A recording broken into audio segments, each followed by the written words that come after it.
नमस्ते, तपाईहरुलाई स्वागत छ मेरो भान्साघर नेपाली युट्युब च्यानलमा। आज म लिएर आएकी छु भिटामिन ई क्याप्सुलको बारेमा केही जानकारीहरू। भिटामिन ई क्याप्सुल खाँदा हाम्रो कपाललाई के फाइदा पुर्याउँछ र अनि यसले के फाइदा गर्छ भनेर केही जानकारीहरू आज म लिएर आएकी छु। र साथैमा हामी यो पनि जान्ने छौं कि भिटामिन ई क्याप्सुललाई हामीले कसरी प्रयोग गर्ने भनेर। अब हामी जानौं। सबैभन्दा पहिला त भिटामिन ई क्याप्सुलमा के पाइन्छ भनेर। भिटामिन ई मा एन्टी एजिङ गुण पाइन्छ। भिटामिन ई को प्रयोग गर्यौं भने हाम्रो कपाललाई धेरै फाइदा पुर्याउँछ र हाम्रो स्किनलाई पनि धेरै फाइदा पुर्याउँछ। तपाईहरुलाई थाहा नै छ हिजो आजको खानपानले गर्दाखेरि हाम्रो शरीरमा पोषक तत्वहरूको कमीले गर्दाखेरि पर्याप्त मात्रामा पोषक तत्वहरू नपाउनाले गर्दाखेरि हाम्रो स्किन ड्यामेज हुन सक्छ र हाम्रो शरीरलाई पूरा मात्रामा पोषण नपाउनाले गर्दाखेरि हाम्रो हेयर पनि ड्यामेज हुन सक्छ र हेयर सम्बन्धित केही समस्याहरू पनि आइपर्छ र यसैले गर्दाखेरि हाम्रो स्किन रुखो हुन्छ। र यस्तो समस्याहरू तपाईहरुमा देखा परेको छ भने तपाईहरुले भिटामिन ई क्याप्सुलको प्रयोग गर्नुभयो भने तपाईहरुको कपाल राम्रो र चम्किलो बन्नेछ। साथैमा तपाईहरुको स्किनमा पनि चमक आउनेछ र तपाईहरुको कपाल लामो र मोटो बाक्लो पनि बनिनेछ र लामो समयसम्म तपाईहरुको कपाल हेल्दी रहनेछ। चाहे तपाईहरुको कपाल सम्बन्धित कोही भी समस्याहरू तपाईहरुमा देखिन्छ, जस्तै कपाल झर्ने, कपाल हाँगाबाट टुट्ने र पतला कपाल छ भने, अनि तपाईहरुको कपाल रुखो भइरहेको छ भने, अनि तपाईहरुको टाउकोमा चाया परेको छ भने र तपाईहरुको कपाल बढ्दैन भने पनि यो समस्याहरू दूर हुन्छ अर्थात् हटिनेछ तपाईहरुले यदि भिटामिन ई क्याप्सुल प्रयोग गर्नुभयो भने। सबैभन्दा प्रथम हामी यो जानौं कि भिटामिन ई को प्रयोग गर्नाले हाम्रो कपाललाई के फाइदा पुर्याउँछ भनेर जानौं।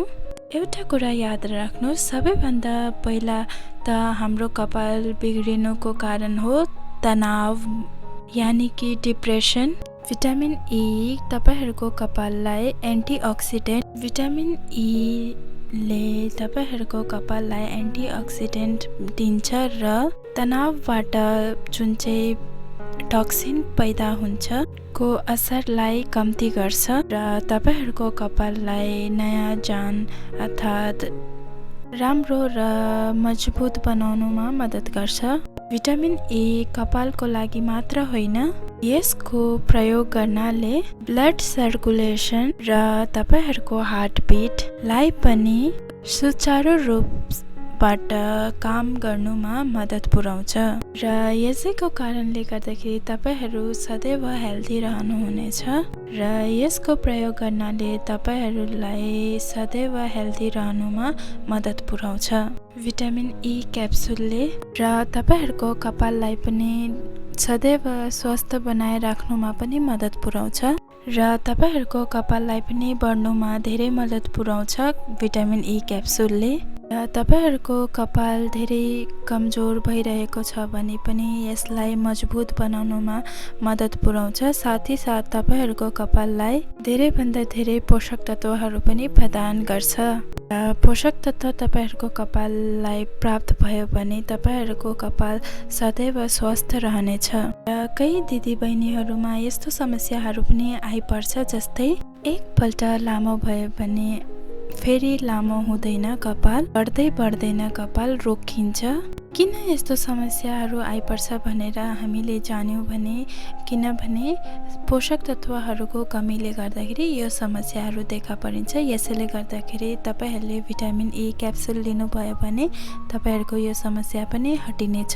हामी सबैलाई थाहा नै छ कि हाम्रो नङ र केश सदैव बढिरहन्छ र भिटामिन ई ले तपाईहरुको कपाल सेतो भएको अथवा फुल्लिएको छ भने पनि यसलाई रोक्नुमा मद्दत पुर्याउँछ। यदि तपाईहरुको कपाल समयभन्दा छिटो सेतो भइरहेको छ भने पनि यसको पछाडि के कारणले हो यसको कारण जान्नुहोस्। जब एन्टिअक्सिडेन्टलाई हानि पुग्छ त्यसबाट तपाईहरुको कपाल छिटो सेतो हुने गर्छ र कपाल सेतो हुनुलाई प्रीमेच्योर हेयर ग्रेलिङ भनेर जानिन्छ। यस्तो समस्या हाम्रो कपालमा तब आउँछ जब हाम्रो कपालमा एन्टिअक्सिडेन्ट नुकसान भइरहेको छ भने हुन्छ। यस्तो समस्याहरू आइपर्छ र तपाईहरुको कपालको यस्तो समस्याहरूबाट आफूलाई छुटकारा पाउनका लागि अथवा यस्तो समस्याहरूबाट मुक्त हुनको लागि भिटामिन ई क्याप्सुलबाट तेल निकालेर हप्तामा 2 पल्ट कपाललाई मालिस गर्नुहोस् र यसरी तपाईहरुले प्रयोग गर्नुभयो भने तपाईहरुको कपाल सेतो हुँदैन अथवा फुल्दैन। भिटामिन ई तपाईहरुको कपाललाई पनि चम्किलो बनाउनमा मद्दत पुर्याउँछ र तपाईहरुले सधैँ भिटामिन ई क्याप्सुलबाट तेल निकालेर प्रयोग गर्नुभयो भने तपाईहरुको कपाल हेल्दी रहनेछ र यसको प्रयोगले तपाईहरुको कपाल भित्रैबाट कन्डिसनिङ पनि हुन्छ।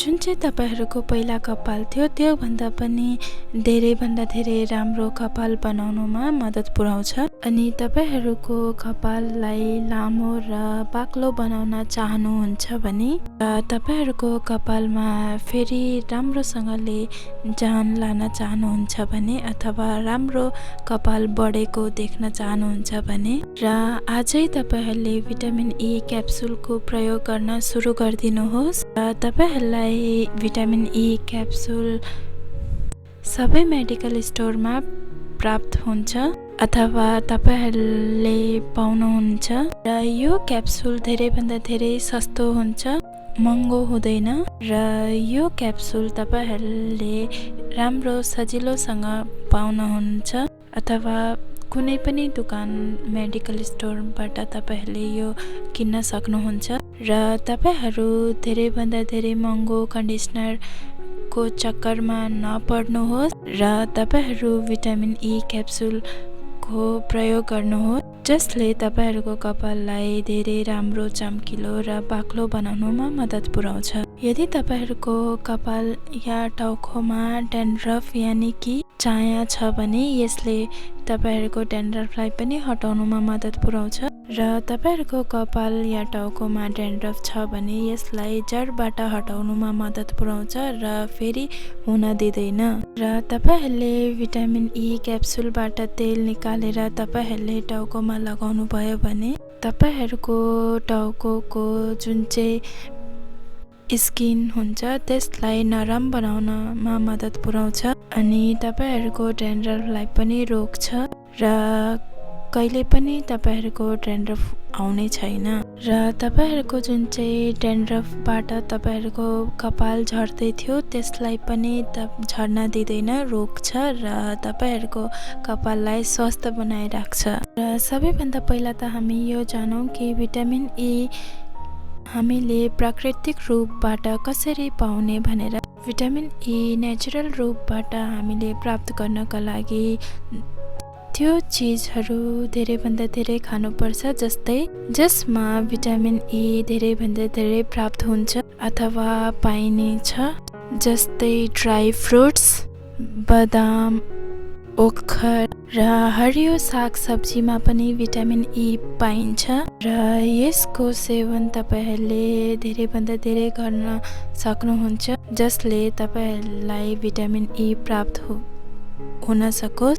तपाईहरुले सूरजमुखीको तेल पनि प्रयोग गर्न सक्नुहुन्छ, सनफ्लावर ओइल र यो ओइलमा पनि भिटामिन ई पाइन्छ र तपाईहरुले टाउकोमा लगाउनका लागि भिटामिन ई जुन चाहिँ तेलमा पाइन्छ त्यो तेल तपाईहरुले मेडिकल स्टोरबाट पनि ल्याउन सक्नुहुन्छ र सबैभन्दा ज्यादा तपाईहरुले भिटामिन ई क्याप्सुल खायो भने हुन्छ।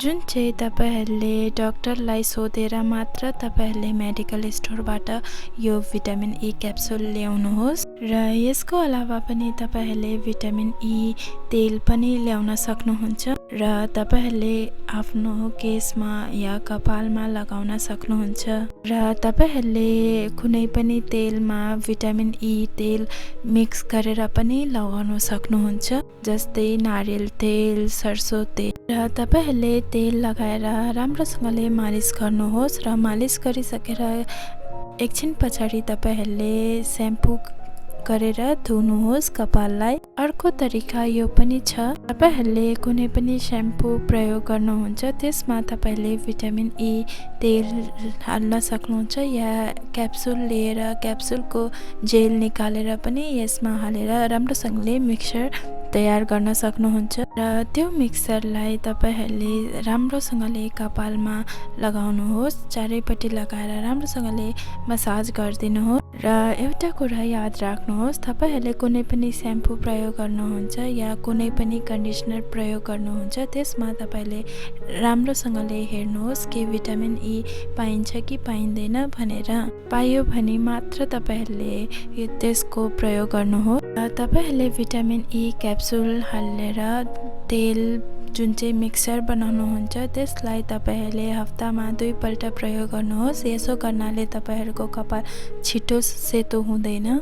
अनि मैले पहिला नै भने कि तपाईहरुले यो भिटामिन ई तपाईहरुले कुनै पनि हेयर मास्क या कुनै पनि हेयर स्याम्पूमा हालेर प्रयोग गर्न सक्नुहुन्छ। अब हामी तपाईहरुलाई बताउने छौं कि भिटामिन ई क्याप्सुल हालेर घरेलु नुस्खा कसरी तयार गर्ने भनेर, जसको प्रयोगले तपाईहरुको कपाल बाक्लो, राम्रो र कहिले पनि सेतो नहुने बन्नेछ। सबैभन्दा पहिला तपाईहरुले भिटामिन ई क्याप्सुल लिनुहोस् र त्यसबाट तपाईहरुले जुन चाहिँ भिटामिन ई क्याप्सुललाई बीचबाट तोडेर त्यसबाट तपाईहरुले जुन चाहिँ जेल निक्लिन्छ या तेल निक्लिन्छ त्यसलाई तपाईहरुले एउटा बटुकामा हाल्नुहोस्। अनि तपाईहरुले एउटा केला लिनुहोस्। जस्तै तपाईहरुको कपाल लामो छ भने या छोटो छ भने उस्तै अनुसारले तपाईहरुले केला लिनुहोस्। केलालाई म्याश गरेर भिटामिन ई जुन चाहिँ हामीले ओइल निकालेको थियौं त्यसलाई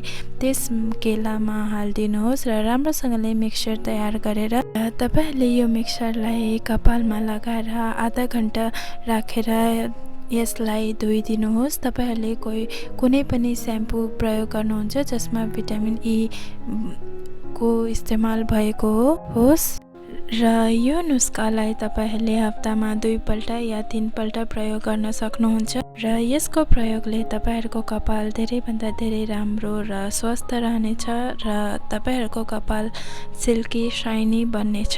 र अब हामी जानौं भिटामिन ई बाट हामीलाई के नुकसान हुन्छ भनेर। उनीहरुले भिटामिन ई क्याप्सुलको प्रयोग गर्न हुँदैन जसलाई भिटामिन ई लिँदा एलर्जी हुन्छ। अनि भिटामिन ई तपाईहरुले क्याप्सुल प्रयोग गर्दाखेरि तपाईहरुलाई एलर्जी हुन्छ भने अनि भिटामिन ई लिएपछि तपाईहरु जब पाइखाना जानुहुन्छ तपाईहरुलाई केही पोले जस्तो हुन्छ भने तपाईहरुले बेसी भिटामिन ई को प्रयोग गर्नुभयो भने अथवा भिटामिन ई क्याप्सुल लिनुभयो भने तपाईहरुको हड्डी कमजोर हुने समस्याहरू आइपर्छ। यसको अलावा तपाईहरुलाई थाइरोइड सम्बन्धित केही बिमारीहरू छ भने भिटामिन ई क्याप्सुल बिना तपाईहरुले डाक्टरलाई नसोधी तपाईहरुले यसको प्रयोग नगर्नुहोस् र सबैभन्दा पहिला त तपाईहरुले भिटामिन ई क्याप्सुल प्रयोग गर्नु भन्दा पहिला तपाईहरुले आफ्नो डाक्टरलाई सोधेर सल्लाह गरेर मात्र प्रयोग गर्नुहोस् र तपाईहरुले भिटामिन ई लिइरहनु भएको छ र तपाईहरुलाई जस्तै भुँडी दुख्नु र तपाईहरुको शरीरमा चिलाउने भइरहेछ भने यस्तो समस्याहरू आइपरिरहेको छ भने तुरुन्तै तपाईहरुले भिटामिन ई क्याप्सुल लिनु रोक्नुहोस्। भिटामिन ई क्याप्सुल नलिनुहोस्। भिटामिन ई क्याप्सुल लिनुभन्दा पहिला तपाईहरुले डाक्टरलाई सोधेर मात्र यसको प्रयोग गर्नुहोस्। अनि तपाईहरुले जान्नुभयो कि भिटामिन ई बाट हामीलाई के लाभ हुन्छ र यसको ज्यादा सेवनले हामीलाई के नुकसान हुन्छ भनेर। अनि तपाईहरूले जान्नुभयो कि भिटामिन ई को प्रयोगले तपाईहरूको कपाल कसरी स्वस्थ र लामो बाक्लो बनिनेछ भनेर। यो सबै जानकारी तपाईहरूले जान्नुभयो। फेरि पनि तपाईहरूको मनमा केही प्रश्नहरू छ भने तपाईहरूले हामीलाई कमेन्ट सेक्सनमा कमेन्ट गरेर अवश्य नै सोध्न सक्नुहुन्छ। र आशा गर्छु कि तपाईहरूलाई यो जानकारीहरू राम्रो लाग्यो भनेर। र तपाईहरूलाई यो जानकारी राम्रो लाग्यो भने र भिडियो तपाईहरूलाई राम्रो लाग्यो भने तपाईहरूले हाम्रो च्यानललाई सब्स्क्राइब गरिदिनुहोस् र च्यानललाई सेयर गर्नुहोस्, लाइक गरिदिनुहोस्। धन्यवाद।